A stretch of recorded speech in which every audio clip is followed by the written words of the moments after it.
Hello, everyone. Back we are live on our 1:30 conversation with the filmmakers of today's selection.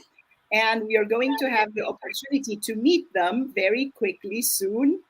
And before I go there and introduce them, I want to tell you something about the film festival, what we are doing, what we stand for, who we are, and all those things. And I have these banners parading, so I'm getting rid of them. So, this is the Socially Relevant Film Festival. It's the 9th annual edition of our festival. And we are happy to come to you with a new selection of 64 films from 39 countries. And when I say 39 countries, it doesn't necessarily only mean the countries of production or the countries of origin of the films, but we have also counted the countries where these films were filmed. So that's why we get 39 for 64 films. So the topics, usually we have been doing that for the past few years, arranging the films under topics, regardless of whether they are documentaries, narratives, shorts, or features. We are classifying them under different themes, like, for example, climate change, family matters, health matters. This year we have a lockdown series. We classify them under migration, immigration, race, prejudice, discrimination, LGBTQ stories, youth and children, spirituality, old age we've had a few years back, etc. So it's like not only the genre of the or the category of film, but also it's the theme that it handles. This festival started 9 years ago, and I had the idea because initially I was getting very, very weary and tired of seeing all the violence on screen. And when I talk about violence, I don't necessarily mean the violence you see in cinema on a screen, because if you don't like violent films, you can choose not to go to see a film that deals with violence. However, when you are walking in the street and a bus goes by and there's a huge poster on it with a gun, in a Kalashnikov, a dagger with blood dripping, horrified people running away. And it's like all these violent images that attack us on a daily basis.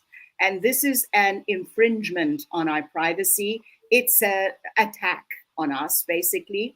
And it's perpetuating violence in our society.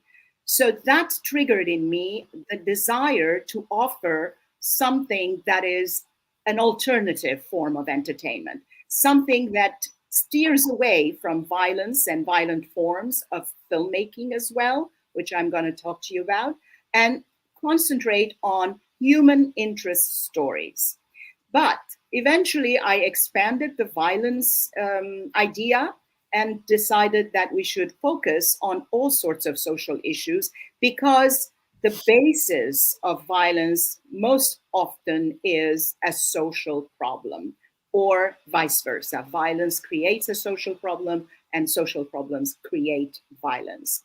And also, when I talk about violent forms of filmmaking, I am referring to abrupt cuts, loud music, explosions, and all sorts of effects that steer us away from the core of the story, from the human interest element in it, and instead they focus on the wow factor and leave us, instead of a story or some learning experience or a new emotion or discovery, they leave us with a headache. So the idea was to steer away from that and offer something that teaches us something about other people's lives. And personally, in the 9 years that I have been involved in putting this festival together with a team, of course, I have learned so much, because all of these films that we select, every single one of them teaches us something about a new topic, a new person, a new issue in society, and it has been a fantastic experience. To do a film festival, there are three important ingredients that I keep mentioning. Most important is filmmakers. Without films and filmmakers, you don't have a film festival. It's broad as daylight. And the second one is the team, because this is not something one person can pull together all alone. We have screened so far 550 films from 39 countries, and added to that the 64 that are in this year's selection. There is no way one person can do that by themselves. So there is a team of workers who view the films, help in the selection, and all sorts of organizational matters. That's number two. And number three, last but not least, very, very important element is the sponsors and the partners of the festival, who from day one have been there with us, supporting us, promoting the festival, and helping it grow until now. And I want to not anticipate the next year before we even have gone over this year, but next year, hopefully, if everything goes fine, will be our Big 10. And we want to invite everyone who's been around until now to come back and celebrate that with us. But first things first, let's tackle what we have right now. So I'm going to invite the filmmakers we have today, and they are all here, happy to introduce themselves and talk to you, to go quickly in a round and say who they are and what their film is, and tell us in a couple of words what it is about, and then we're going to go deeper into discussing them. Fadia, you're first. Hello, thank you so much, Nora, for having us today. It's really an honor to be with you guys. Okay, my name is Fadia Ahmad. I come from Beirut, and my documentary is named Beirut the Aftermath. It's a documentary that relates the aftermath of the August 4 explosion that we witnessed here in Beirut. As you said, it's the human side and the architectural side that I'm tackling. I'm not tackling the explosion itself or what happened. It's been in the news all over the world.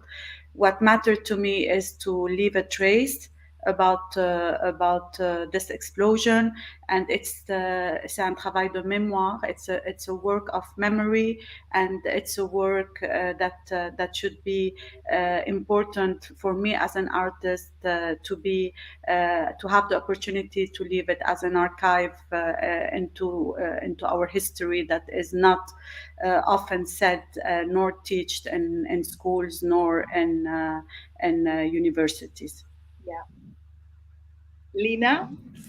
Yes, thank you so much for having me, Nora. I'm so happy to be part of the festival, especially that it's been a while that we've been trying to have a screening in New York, so it's really amazing.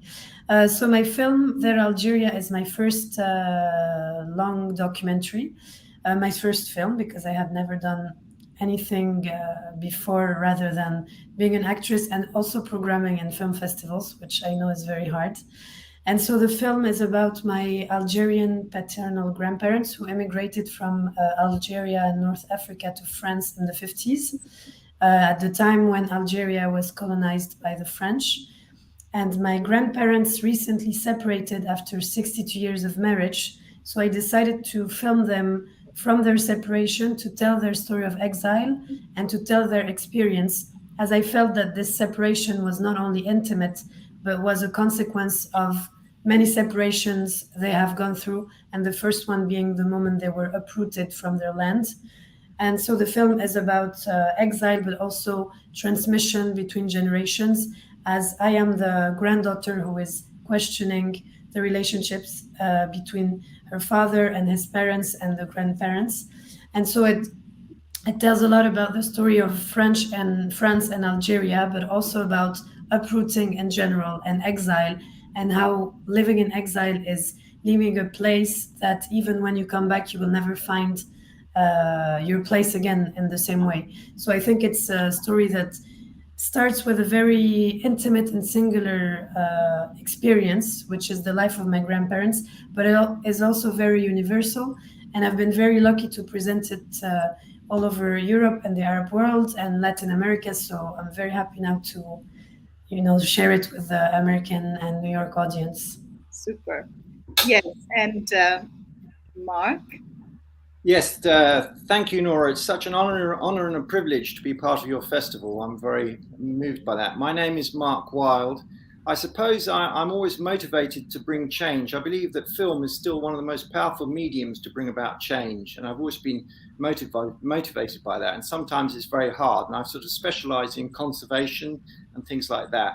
My film is a short film that disappeared, and it's about what I would say the frontline conservationists of the sea. And as Tom quotes in the film, they've just turned up missing.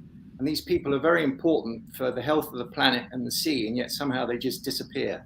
So it's really brilliant that you're showing this film, because I've had real trouble trying to get it out there, and I think it's such an important message. So thank you. Thank you. Drew? Hello, Nora. Thanks for having me.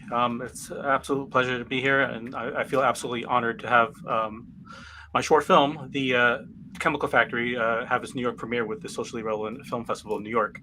My film, The Chemical Factory, is an animated documentary. It's about actually my mother growing up during the Chinese Cultural Revolution, and is through line to the current COVID-19 pandemic.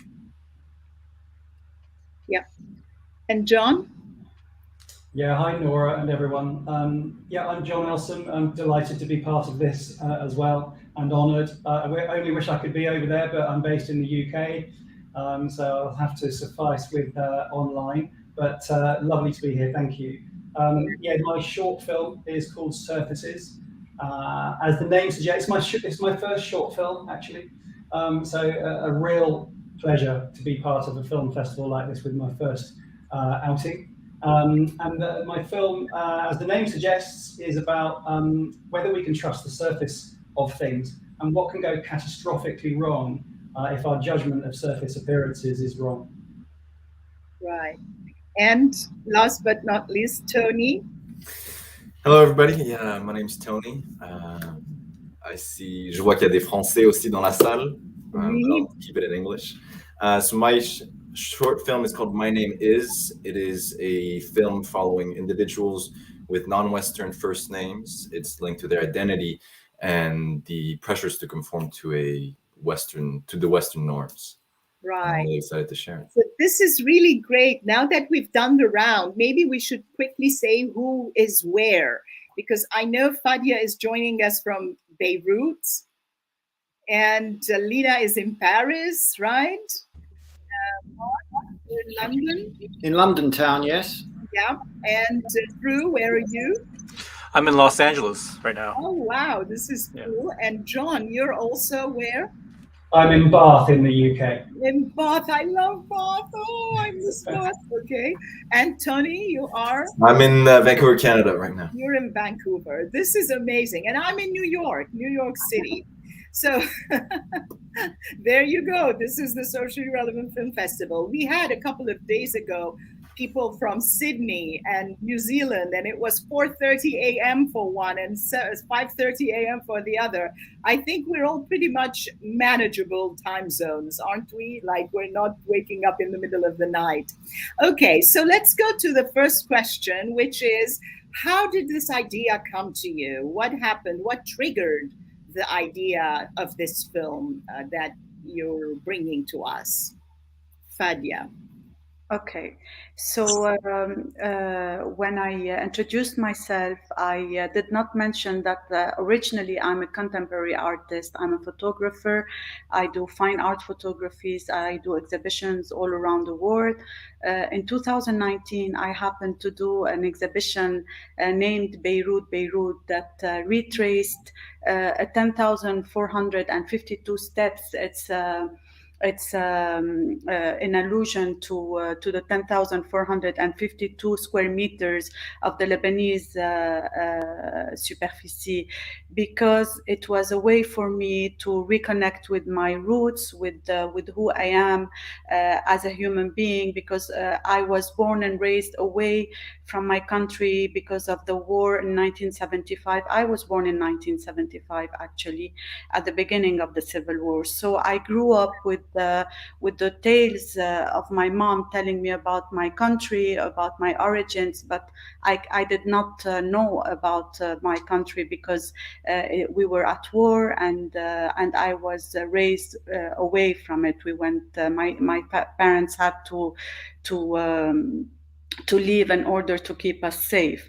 So when I returned in 1991, I had issues with my roots, with myself, and with my identity. So I did a very long project that took me 7 to 8 years, and then was born the exhibition Beirut, and the book Beirut.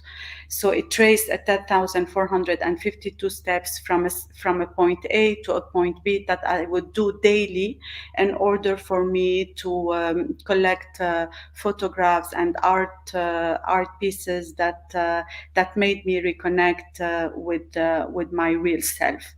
So after the explosion, I thought that it was very important for me to do this documentary that would do a 10,452 steps from the very point A that was half of the path that I used to do daily was severely damaged and even destroyed. So it was important for me because we Lebanese, I'm not sure everyone is aware, we do not learn the history of our country because our government and our politicians do not agree upon the history of our country. So as an artist, it was very important for me to leave a trace, to do a work of memoir, and to do a work of history towards what happened, and because it's the third biggest explosion after Hiroshima and Nagasaki. So basically, if you want me to elaborate more, I can do, but basically this is why I did this documentary. It was a calling, it was a duty for me, and it was important for me that our voices should be heard worldwide, because what's happening here is really beyond any human dignity. Absolutely. It's fascinating that everyone, especially with the documentary films, even the narratives, they come from a point of a need to tell a story. And usually the need for telling that story is very, very personal. It's rooted in a very personal need or desire to find out something and to share that information with others. I read how your film came about, and maybe we didn't discuss it, you didn't mention it, but it was that a few days before you decided to leave because a feeling came over you that something bad was about to happen, so you left. And then when the explosion happened, immediately you went back and wanted to talk to the people. So these are moments in life where I salute every one of you, because as filmmakers, you are observing important moments in life, important tournure in life that triggers something, and you want to be there to document it, to be the witness of that moment. So this is really very, very exciting. Lina is a very personal story. So let's see how it started and where you got the idea and what happened. Tell us. Yes. So for me, it was really the learning the separation of my grandparents after 62 years of marriage. They were both around 80 years old. And this was really an electroshock that made me realize how much they never told us their story of exile, and how much silence was present in the transmission between them and my father and myself. And I realized that not only I didn't know anything about their intimate life, I didn't understand why they were separating at this time, but I also realized I didn't know anything about how they lived through colonization, because they were born in Algeria while it was colonized, how they immigrated to France, if they had chosen to immigrate or if they were forced to, how they lived their exile in France, and why did they never tell us their story. So when they separated, all these questions resurfaced, And as you said, it was really from a vital need that I decided to film them, because as much as I was shocked by their separation and overwhelmed by the weight of the silence, I also was overwhelmed by a fear at this moment, a fear that they would disappear without passing on their story to me. And this fear, this idea of them disappearing without passing on their story, was really, for me, really tragic, because I felt like if I didn't know where they came from and what they lived, I wouldn't really understand why myself, I was born in France, because it wasn't just random. It's because I come from a story, and I come from people that were colonized by France and that were brought to France to reconstruct the country. And it was really important for me as a French citizen, as an Algerian, also as a Palestinian, as my mother is Palestinian, to understand what was at stake in this exile and where the silence came from.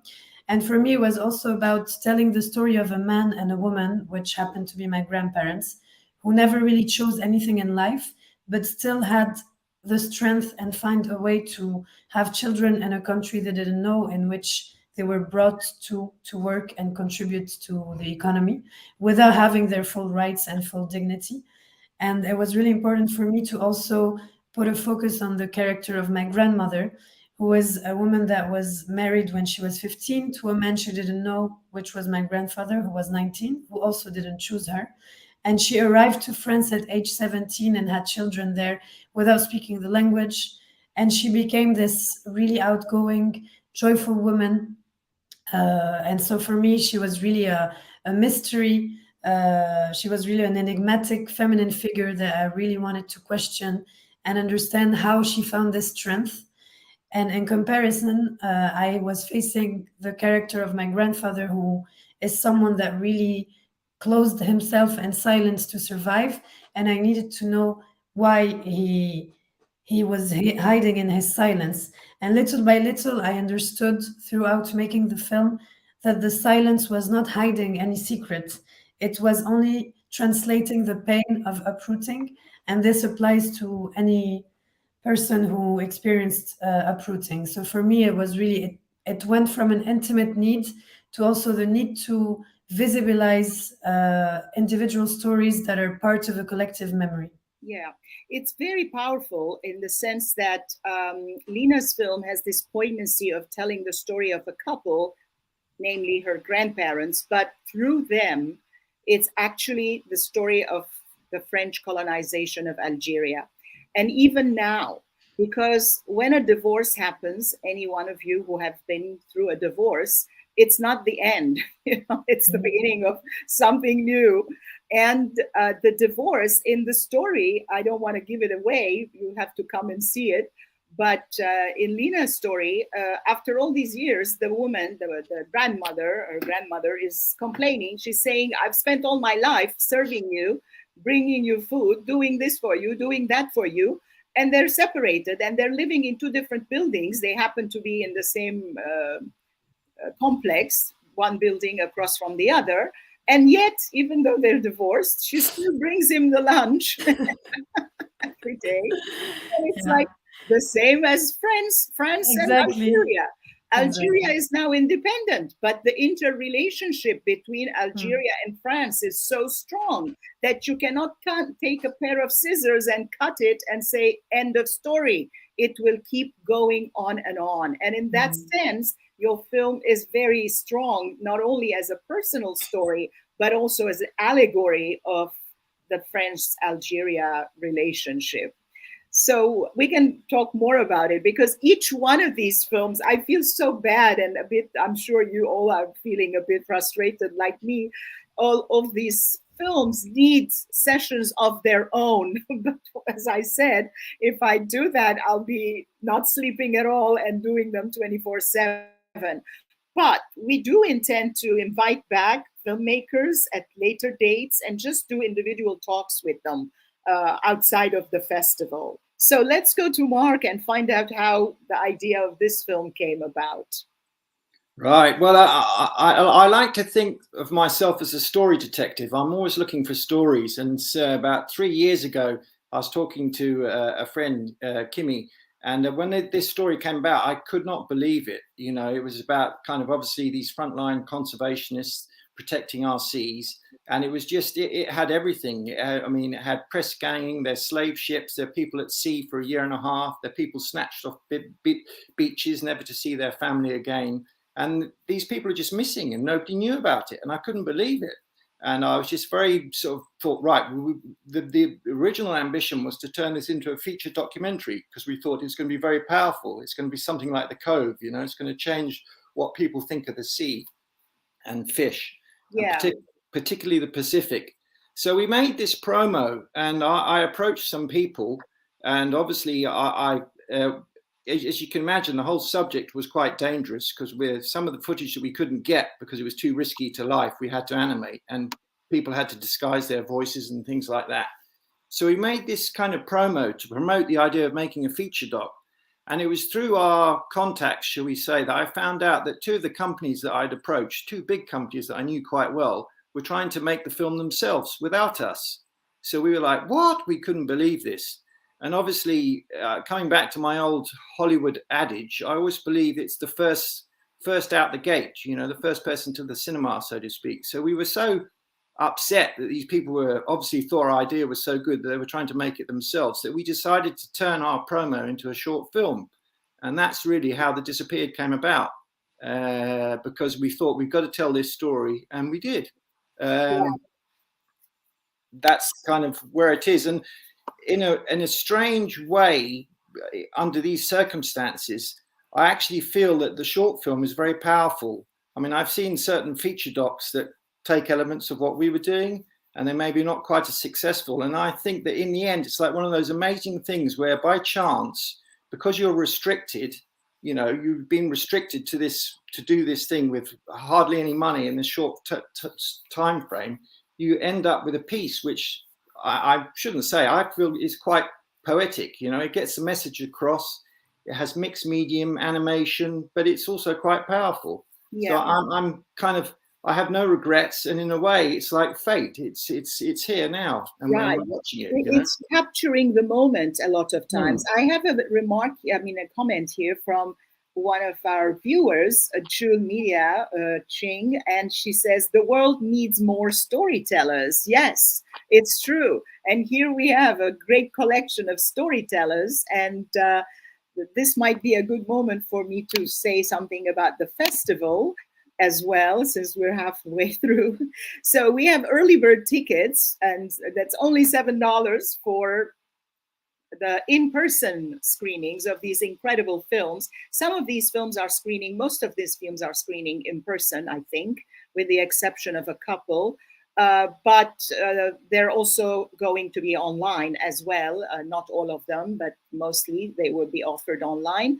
All the information is on our website. When you go there, you will see what is offered online, what is offered on in person, when.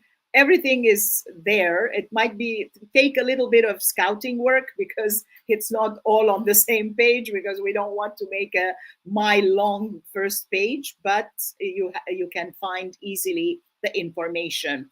All the stories are incredible stories, and as I said before, incredible learning experience. But they're not just teaching tools. They're not just lectures. They are also high in entertainment value and production values.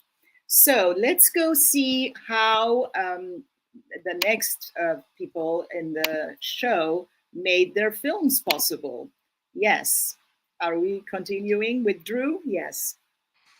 So basically the inspiration for my film, The Chemical Factory, the anime documentary came from my childhood. I'm a first-generation Chinese Cantonese American, and being first-generation with my parents, it was a fairly traumatic childhood that I grew up in, and a lot of me trying to sort of understand sort of the traumatic nature of my childhood was trying to understand my parents, and a lot of it came from my primary interest in understanding the Chinese Cultural Revolution was a way of sort of healing for myself. And I felt like if I had understood the Chinese Cultural Revolution where my parents had suffered through, it would help me better understand the situation they grew up in itself. A lot of my film is actually about a particular period of that's not. I mean, it's fairly well documented in a sense, but the official narrative is pretty much systematically being erased by the actual Chinese government itself. And it's interesting for me because particularly being, one of my first languages that I learned speaking besides English is Cantonese. It makes me kind of sad that in the world today itself, the Cantonese language is being systematically erased by the actual government, as the Chinese government is taking greater hold of actual China. So, unfortunately, with my film, well, fortunately or unfortunately, with my film, the reason why it's animated is because a lot of the memories are unfortunately can only be told through a vocal tradition, and I found the best way to basically tell it was actually through animation. The inspiration to actually make it started off initially because NPR was doing about 10 years ago a thing called StoryCorps, and I remember when I was living in New York City at the time, they actually had this great story booth set up in Grand Central Terminal, and I had originally wanted to take my mother there to actually interview her about her life. I never got to do that, but instead I flew back to Oregon where my mom currently lives, and I ended up doing a 6-hour interview. So a lot of the chemical factories actually distilled from that 6-hour interview, distilled into 13 minutes. And of course, as much as I would like to basically, when I tell the story, I would love to drop the audience into the middle of the Chinese Cultural Revolution. It's very difficult to get people interested into it. So a lot of what I spent in the last few years was trying to find a through line to how to contextualize the Chinese Cultural Revolution and how it relates to current events. Having suffered, suffering through, as we all are, through the COVID-19 pandemic, it gave me a chance to do that. Yeah. And it gave me sort of my opening into the story itself. It's very fascinating to see how everybody's stories goes back to their parents and grandparents and where we came from. And it brings us to the point of identity, which also Tony's film touches upon. What is identity? How is it related to our name? Okay, I have a very easy name, Nora, in every language. In Arabic, it's Nora, it's French, Norwegian, you name it. But there are some people's names that are difficult in some languages, or Western people don't find it. And with Chinese names, it also comes up very, very much in common. We used to have, before COVID, Chinese interns.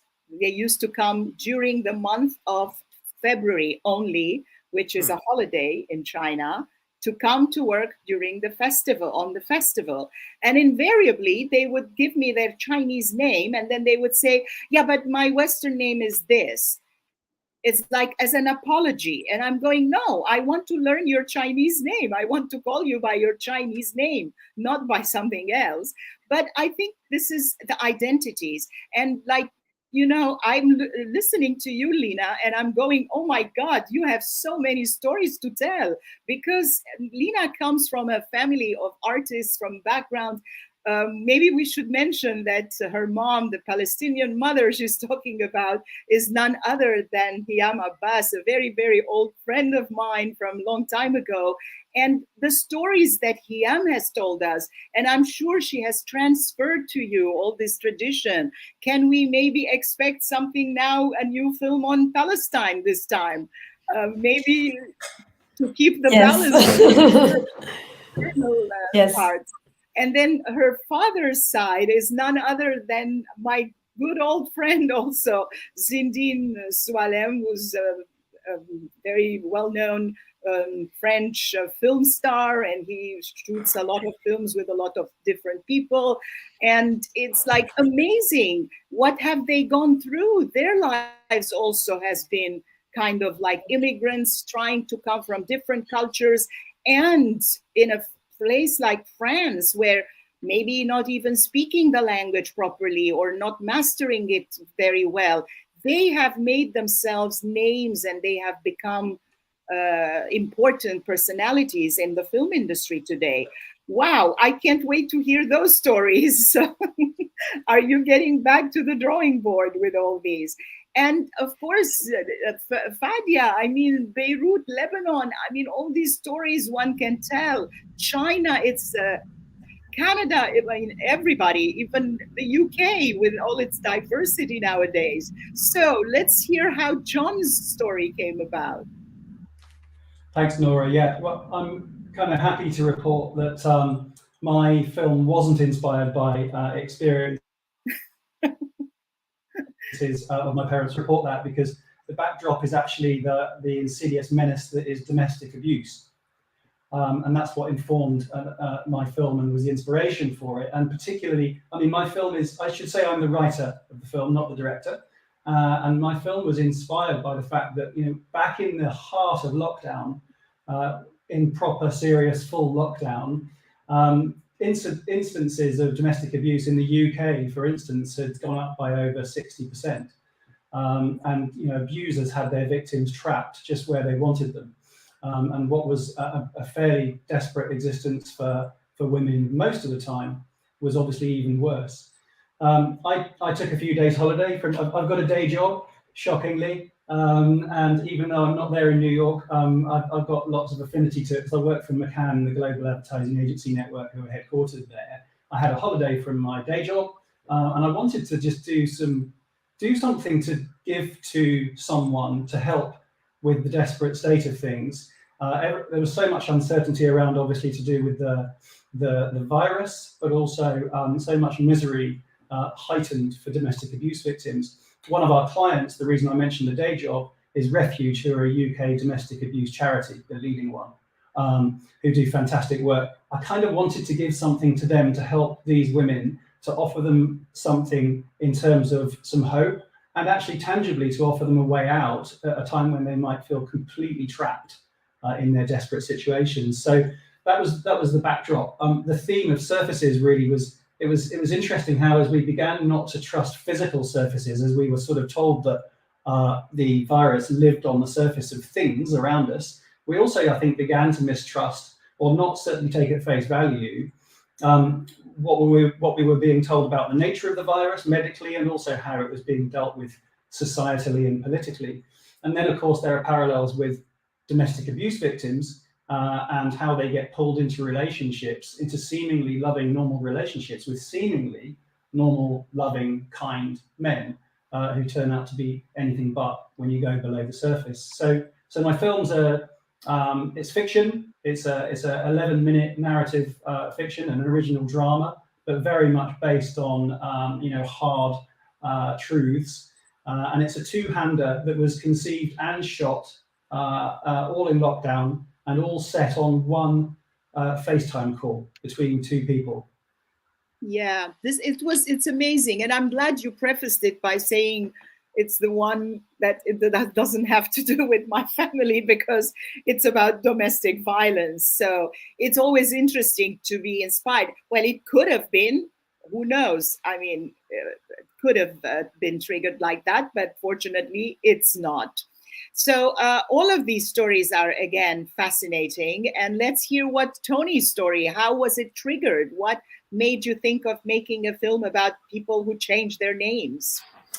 It was actually a total fluke. And this one's not related to my parents either. I was in drama school, and I remember for our course called Screen Studies, our lecturer comes in, and she's a woman in her, I'd say, late 30s, of, you know, brown skin, Indian descent.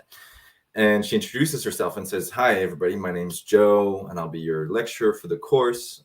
And so my first reaction is, oh, interesting name. You know, I'm wondering if it's an abbreviation or something. But then she goes on to introduce the course. And then there's a little moment when she tells her a brief history of her name. And she says that she was born her first name Javeria, but that in her teens, she was bullied so much that she decided to change her name to Joe. And I remember, as I had my notebook out, you know, to kind of take notes about the course, I was really touched by that moment. And I thought that was really interesting. And I was really curious to know the story behind that. And so I remember writing it down in my notebook, thinking, okay, her name's Joe or Javeria, follow up on that. And I kind of wrote a little pitch, and I approached her about it first just to interview her. And her having a PhD and doing research in work that's revolves around racism and post-colonialism, she said, oh, I think she was very interested to be interviewed. And then she said that she felt there was really something there. So we decided to pursue it a little bit further and create a project from that. And, I got to tell you that the filmmaking process of doing this and driving these interviews, and this short film specifically follows 3 people. It's taught me so much about, respect, identity, first basis encounters, and how much people can carry with their names. Some people, everybody's gonna have a different story, but to me, it's really taught me, okay, how is it that I can start building a bridge towards what that person may want to share or may not want to share.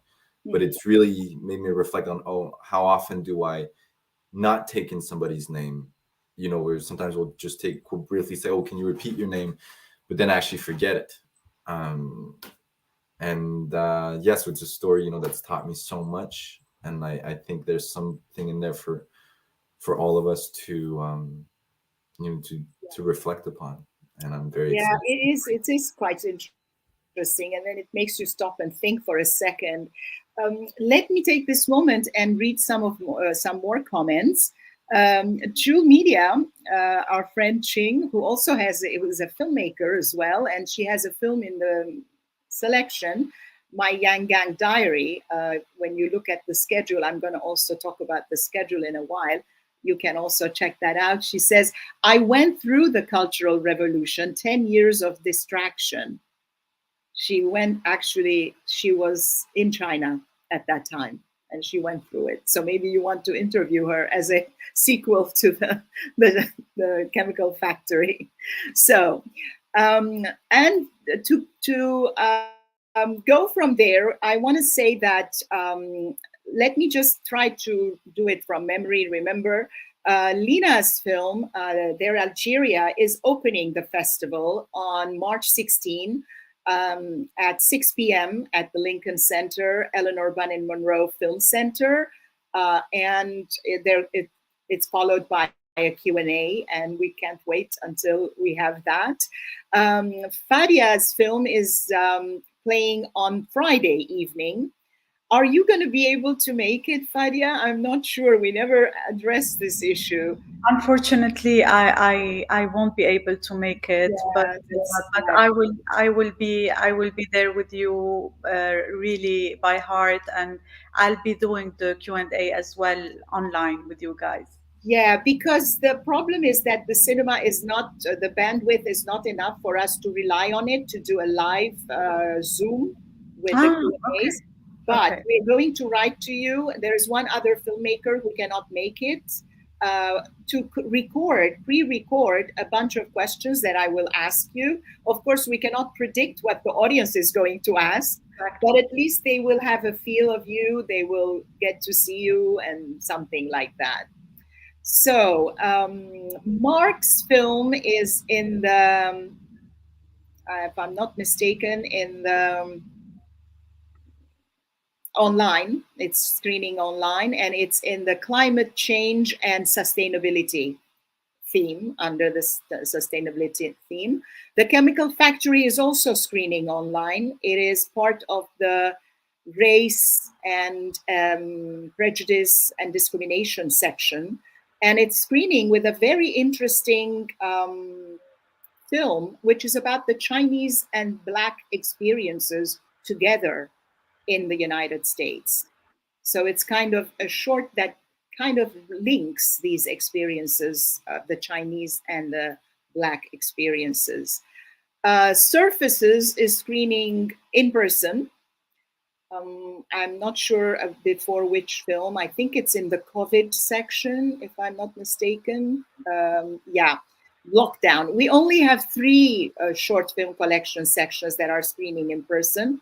The last one of them is about the lockdown, and it's also an homage to the victims of, not your film, but there is one other film that is about that. And Tony, you are screening in person, are you? Yeah, I think you'll get the 19th. The second one. The second one, yeah. The second on Saturday. So I wish we were able to screen everybody in person. That would have been a lot better. But in previous years, before lockdown, before COVID, we used to have the cinema for the entire week. And now that we're slowly going back to a hybrid form, in person and online, we only have the cinema over the weekend and only one night at the Lincoln Center. So that enormously limits our capacities of doing online screenings. So we had to make choices and put some online and some. But the good side about the online is that it can be viewed from everywhere in the world, and many more people can end up seeing it and engage in it.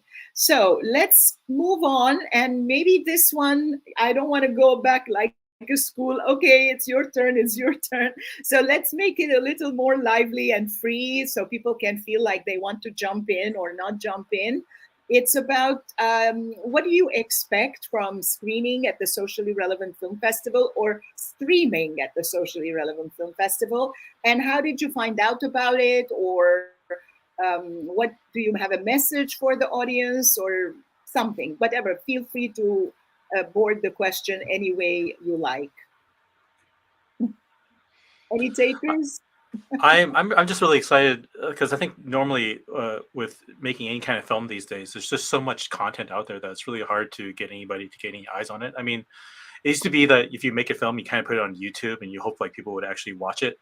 But the truth of the matter is, I feel like a lot of times you just make something. It's like that old adage of like, oh, if a tree falls in a forest and there's no one to hear it, does it even exist? It's kind of like if you make a film and you just kind of put it out there, no one watches it. Does anyone ever pay attention? So I was really excited about like a film festival, like Socially Relevant Film Festival, to actually like have a particular theme, and even have my film even being picked to be played in it. I think it's good because it helps put some eyes on it. So you don't feel so invisible. And I think a lot of times when you're just trying to clamor for any kind of identity, it's just great to be heard. And for Nora, for you to put it on a film festival like this and allow sort of a stage to give a stage to a lot of these films, I think it's a absolutely wonderful thing. Yeah, thank you so much. That's the idea, because our mission is to shine the spotlight on filmmakers that take it upon themselves to tell socially relevant stories and human interest stories. And yeah, we hope that that's what we are being able to achieve. And thank you for that, Nora, because it's I'm so pleased that it is screening online, because it's so important for all these films to get voices and and for people to be able to see them, because it's such a beautiful thing. It's such a powerful medium, film. Yeah. I really related to how you started this film festival, Nora. So this is why it was for me obvious that I would love to be part of your festival, and the human side of it was very important for me. The fact that it was important for us to give our message through a channel that really talks to our souls and hearts. So yeah, I think it's all of this together, and I think that the universe sometimes sends you towards a certain path, and it's a chain at the end of the day. Yeah. And I think it's really good. That is very interesting that you're bringing that up, and it brings tears to my eyes, because I spoke about the violence element in general, but I did not speak about the personal story behind the whole violence. And when I started this festival, it was going to be about 10 years to the brutal murder of my cousin and my uncle as a result of a hate crime. And I wanted to do something to commemorate them in a meaningful way. And I remember very distinctly that moment. It was like you say, like something came like from above to me, and it said, socially relevant films. Wow, it's amazing. This sentence came to me, and I go, hello? Yeah, anybody up there? Yes, somebody up there was telling me to do this. And that's why I started it, to commemorate them in a meaningful way.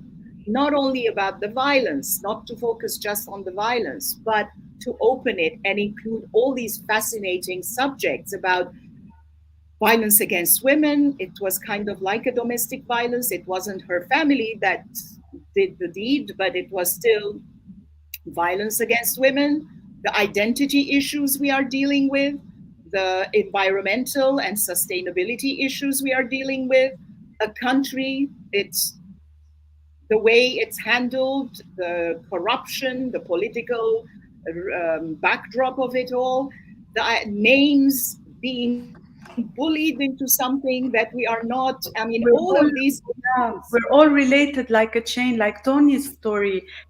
When I was a kid back then in Spain, everybody would ask me, what does Fadia Ahmad stands for?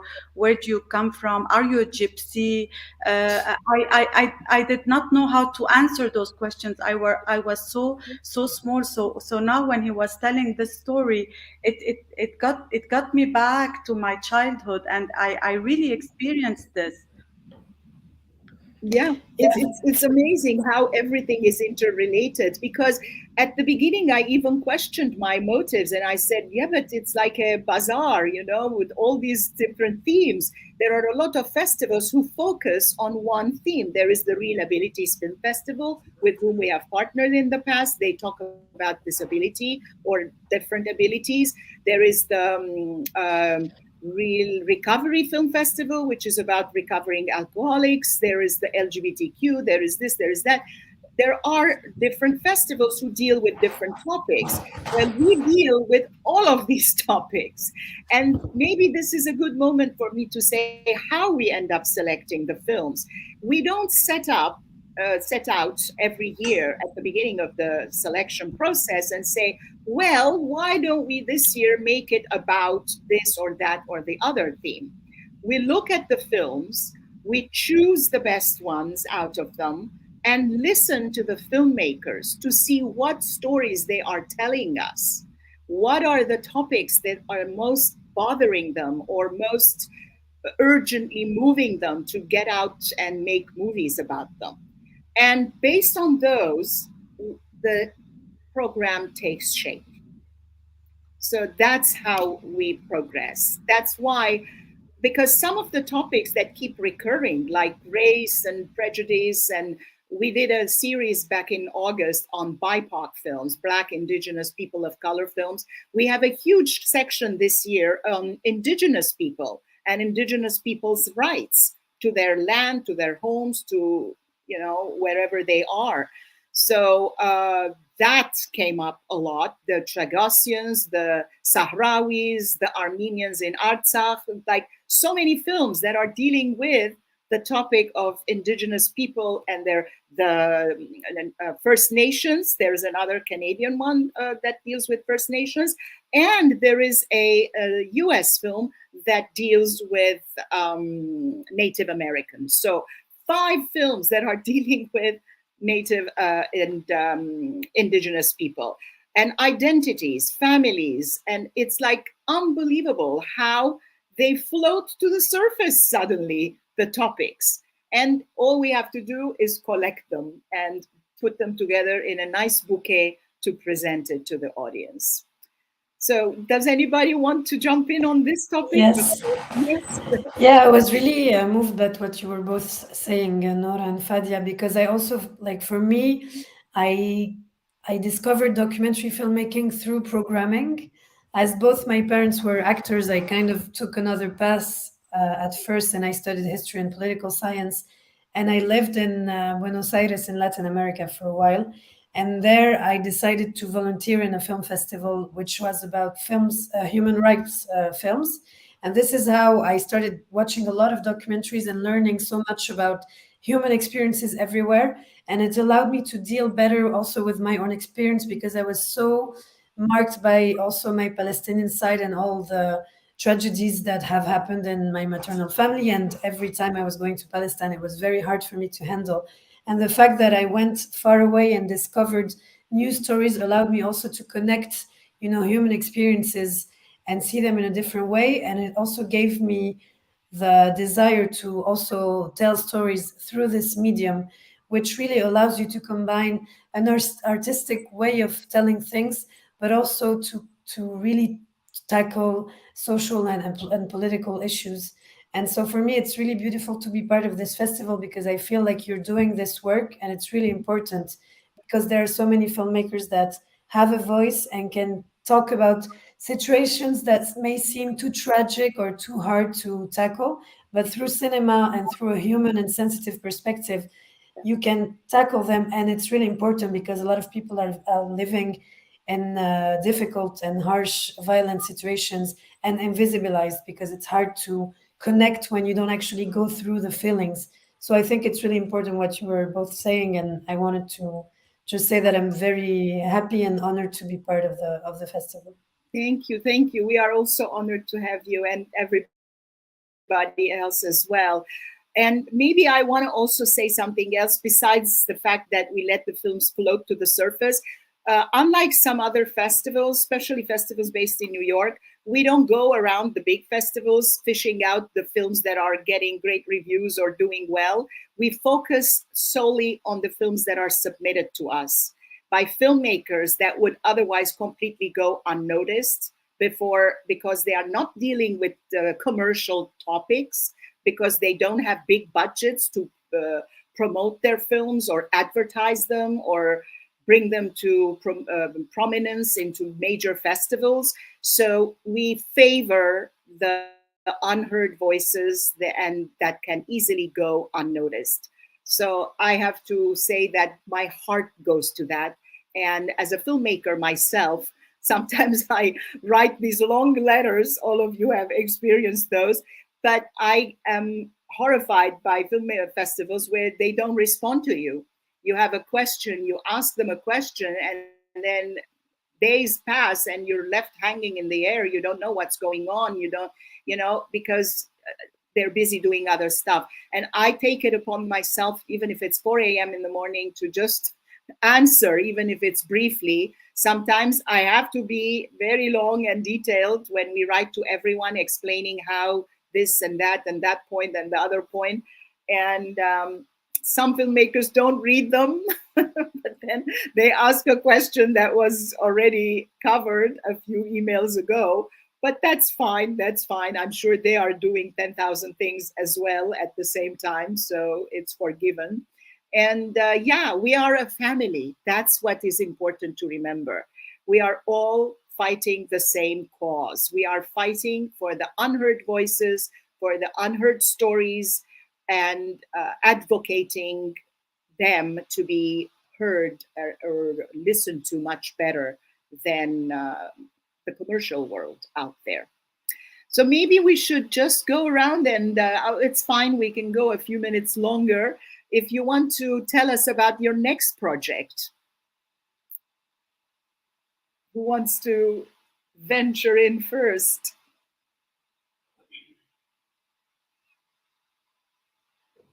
No one?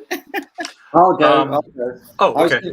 All right. I'll be quick. I wanted to say, I mean, that's very. Thank you so much. Those are all very powerful words. And I remember a while back, I think I was in Europe, and a German lady said to me, Mark, is it the time of the storytellers? And I just want to say, I think it is the time of the storytellers. And it's people like you, Nora, that allow the storytellers to get a platform. And that's so important, because in a way, story is the oldest medium. It's how we used to communicate with each other, I mean, in that sense, the word. Briefly, my next project, it's kind of still working on it. It's basically came about, I mentioned how these people are sort of press ganged onto these ships that stay at sea for a couple of years. And we found a letter from somebody who we presume is still on a ship. So what I want to do is I want to convert that letter, because it's like a letter that got handed to somebody else that got handed to somebody else. I want to try and bring that letter to life as a story, because it's a very beautiful letter and it's very sad and very emotional. So that will be the next project. And then hopefully through bringing that to life, we might be able to find the person again who's disappeared, not disappeared as in they were on a ship somewhere, they were taken off a beach. So that's my next project. Wow, there's a bit of Sherlock Holmes in there, like gonna have to investigate and find out. That's the story detective. Yeah, this is cool. And who else wants to talk about their next project? Some filmmakers don't like to talk about that because it jinx or whatever. But you can just talk about it in broad terms if you like. My next project, Nora, would be in Dubai. I will be doing the closure of the Lebanese pavilion in Dubai, and I will be doing an exhibition named When Life Hangs by a Thread. And I will be also showing the film Beirut the Aftermath in order to collect as much funds as I can in order to bring them back to Beirut through NGOs, because until this day so many houses have not been yet back to their normal shape. So many people need basic needs for everyday life. And my main concern today is to make the voice be heard all over the world as much as I can. Other than Dubai, I have another project in France as well. And so many universities, so many students bring awareness to them because they are the future, and they are the ones that we should count on for a better tomorrow. We need as much as we can put into their perspectives the human side of how important it is to have at least the basic human rights and human dignities, and to be a voice, to try as much as they can to be there for what needs to be right. Yeah, So, it's very, very important to focus on future generations and pass the torch on to other people. Yeah. And who else? Lina, what's your next project? Dying to Yeah. know. No, so you kind of guessed it because I'm gonna work on I'm working already on a second documentary project that is kind of a continuation of this first film, but this time I'm exploring memory and transmission through the stories of women in my maternal Palestinian family. So my mother is also a character I film, and she has 7 sisters. She comes from a family of 10.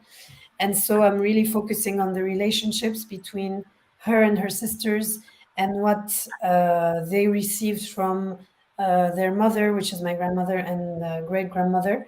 And I think it's again an intimate story linked to a collective story, because it shows how much the women, through the power of their relationships, have been able to transmit their story despite displacement, despite forced displacement, and despite exile, and the fact that the family has been scattered between the Palestinian territory and the ones that have crossed the borders in 48 and became refugees that have never been able to come back to Palestine.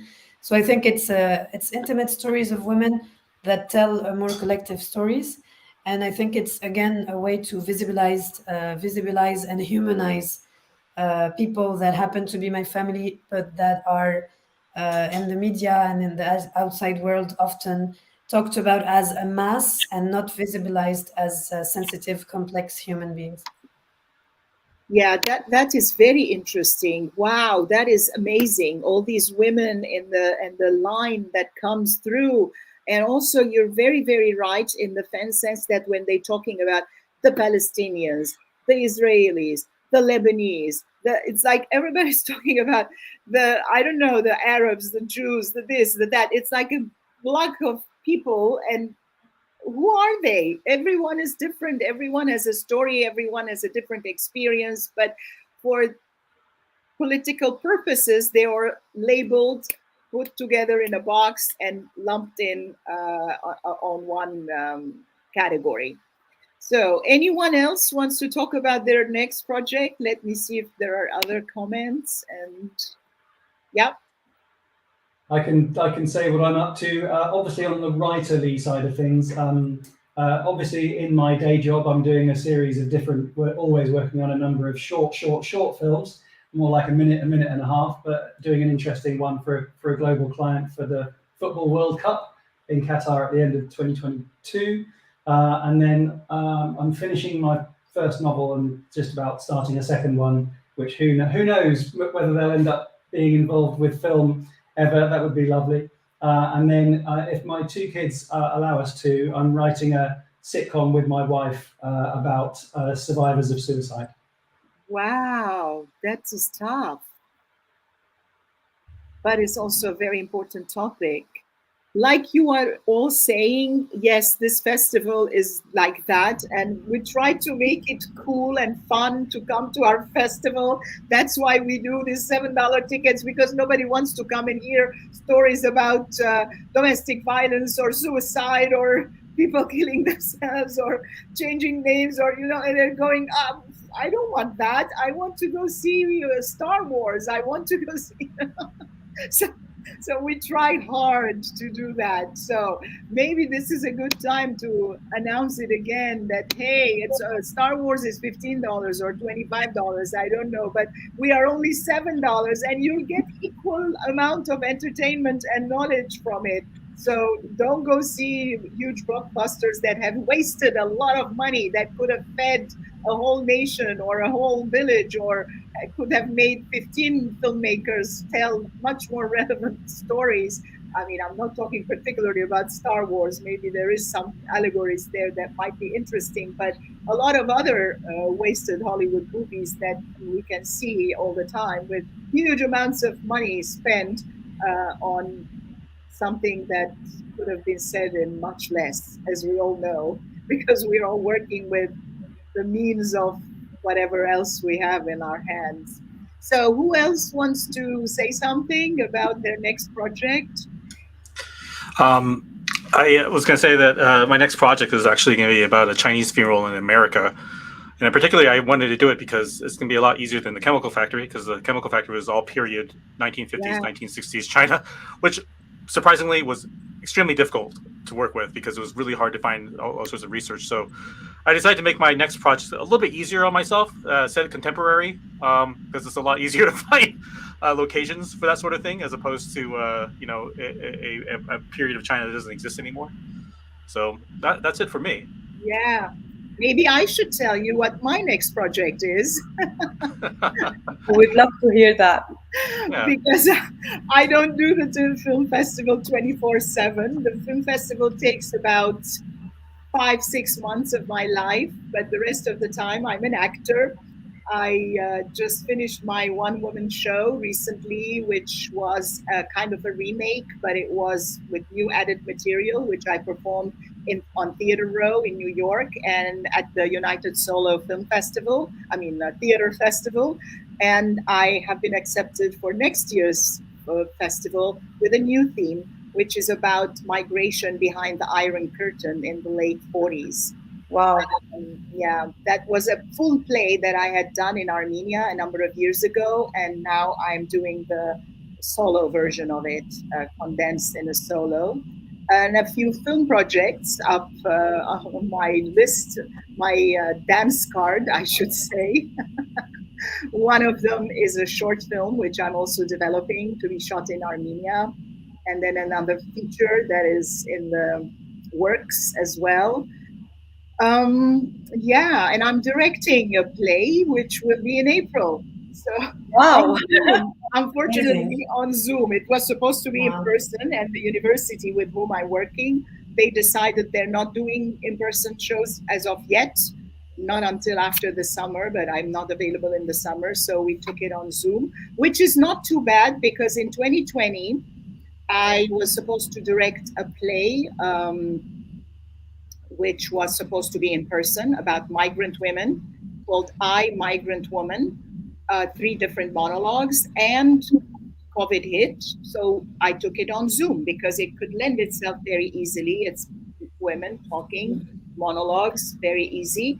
So we did it like that. And then I ended up double casting 2 of the characters in each of the second and third monologue.